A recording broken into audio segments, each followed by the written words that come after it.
role. I am not going to suggest that you go out of your way to do anything. I am wholeheartedly of the belief that we should get to be selfish. I am wholeheartedly of that belief.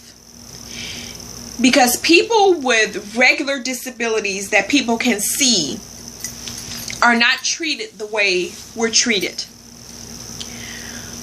A person who lost a limb for whatever reason, or was paraplegic, or was quadriplegic. I'm only using that as an example because it's the first thing I can think of that is an obvious disability. A person in that situation, people would provide them care and concessions with a lot less of the kind of emotional resentment and baggage than they would do for someone with invisible illness who looks fine. Because they can't see our illness, sometimes it's just easier to believe that we're not nearly as sick as we're saying we are. Sometimes it's just easier for the mind to believe that. And so people with obvious disabilities get treated differently than those of us with invisible disabilities. Nobody's going to try to suggest that, you know, why can't you do the dishes every once in a while and you're quadriplegic? It's not going to cross their mind. They're not going to be thinking these nasty, they're nasty thoughts about a person with an obvious disability. So therefore, I say we have to take it upon ourselves to be selfish and be okay with the fact that we are being selfish. Because the reality is that people with regular disabilities get cared for without all of this nastiness and contempt that we seem to garner. Nobody would be saying nasty thoughts if a woman was even pregnant, which is not a disability, but a normal course of life. So a pregnant woman says, I can't come to your kid's birthday party because I'm not feeling well. The response is usually, oh my God, put your feet up, rest, you know, kick your feet under a pillow, get your, you know, have an iced tea or something. We just, I'm sorry, but I think that we are, not only are we disabled, but we are unfairly treated. And it's just human nature. I don't think that people consciously do it. I'm not suggesting that people are consciously being unfair to Spoonies. I'm not suggesting that at all. I am suggesting that it is quite easy for some reason for them to believe that we are not feeling the way that we are saying that we're feeling. For some reason, it is quite a lot easier for them to believe that we're lying, or that we're mentally ill, or that it's all in our head, or that if we just drink more water, or, you know, cut glutens out of our diet, or whatever, your doctor is making kickbacks on the medication that he's prescribing for you, or all these crazy things. It's just, for some reason, it's a lot easier for them to do that to us than it would be to someone with an obvious disability. And so I am not going to ever suggest that one of us go out of our way to try to make other people feel better about, because we already spend a lot of energy trying to hide our illness that they don't even know. We are consciously making an effort to try to make people more comfortable around us by not having to see how much agony we're in. I know that you guys are doing it because I do it all the time. Like, when people ask you how you're doing, they don't really want to know. You don't, you just say, oh, I'm okay. They don't really want to hear how awful your life really is. We actually go out of our way to try to make other people comfortable around our illness and not have to bear the emotion of how we really are doing.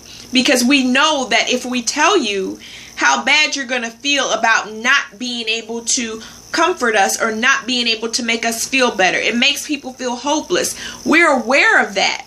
And so we already spend an enormous amount of energy trying to make you comfortable. I'm never going to suggest that you go above and beyond that. What I am going to say is that we do need to recognize that maybe we need to have more than one person bearing the enormous burden of supporting us. In your situation where you want the one person that played that role to play that role again without all of this bitterness and anger, I have two suggestions. One is that you recognize that the person just may need some time. That if they intellectually know what you're going through, that it doesn't have to be explained to them, that they just need time. Because even if it was a normal relationship, relationships have ups and downs. And even if it was a normal relationship and you have a blow up, you break up to make up. I don't know you personally, and I don't know the person. So that may not be the solution. But I am going to suggest that sometimes they just need to blow off some steam, and they need time to, and they recognize how much you need them, and they know that you're suffering, and they do love you and want to help you. But it is a heavy load to bear. It's a huge burden to carry. And so as long as they know that you're conscious of how much they go through, the only effort that I would suggest that you make is to tell them that you appreciate and you know how hard it is for them, what they do for you every day, and how much it means to you. Not to beg for anything, but just to say, I want you to know that I know that this is hard, and I appreciate everything that you do for me. That type of conversation is okay to have. I don't think that you need to re-explain to them anything, because if they've been going through this with you for years, they already know. So it's just going to be, telling them you need to read the spoon theory is going to be like, slap them in the face or something. Please forgive me, because a lot of times I can't really process the word that I want to say. And so I do a lot of stuttering, and, it's not really because I can't really think of the word that I'm trying to say. But I hope that I'm coming across. I hope that what I'm trying to express is coming across. I don't want you to offend them anymore by saying, you need to read the spoon theory and you need to understand what I'm going through.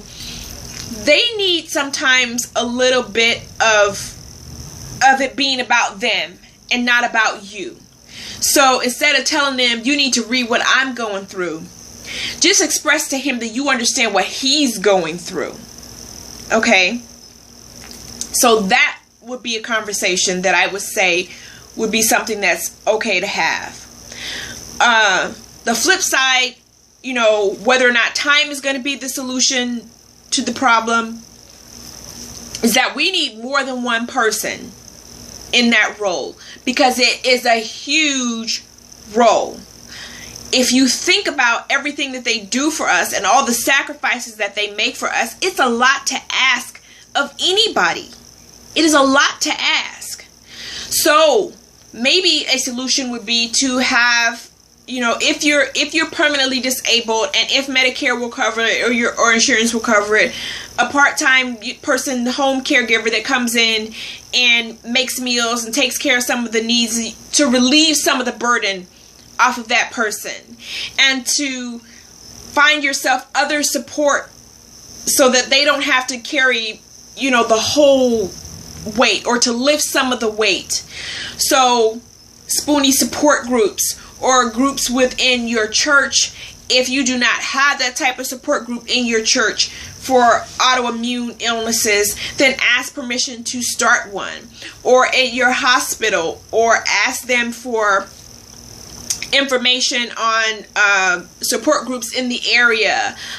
The library, your public library would be a good place to start, and internet support groups where you can meet people that you can form real bonds with. It's a lot of crazy people on the net, but there are people who are sane and who are willing to be that for you, because Spoonies understand that the only people who truly understand us are other Spoonies.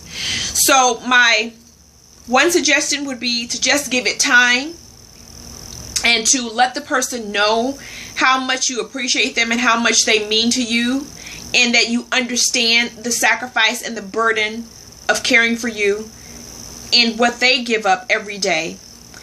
And two, to find some sort of way to help relieve that burden that they're carrying, being your caregiver and your support system. There are other ways and other venues for us to get the care that we need, and to try to reach out to some of those so that that burden is lighter. And if you want to have a conversation and let that person know that that's what you're willing to do for them, so that they know how much you understand and how much that they mean to you, then ask them for help with that. Can you help me find some other ways, some other support, so that that burden gets a little bit lighter for them? So that is my answer to your question. I hope that it helps. If it didn't help, or if I didn't touch on something, please comment below and let me know. And remember that I am actually here for you. The Spoonie Files is here for you. So if you have any other questions, please don't hesitate to let me know. No question is too small, and no question is stupid. This is a place where we can all support each other, where we can be open with each other, and we can be understanding of what each other is going through. So let's create our own place of support, our own place that is safe to talk about what we're going through, and not worry about being judged, and not worry about people thinking that our question is lame and, why do you need somebody to do that for you? This is a non-judgmental place where we can be here for each other. So let's create that place together. And as always, love, peace, and hair grease. Ciao.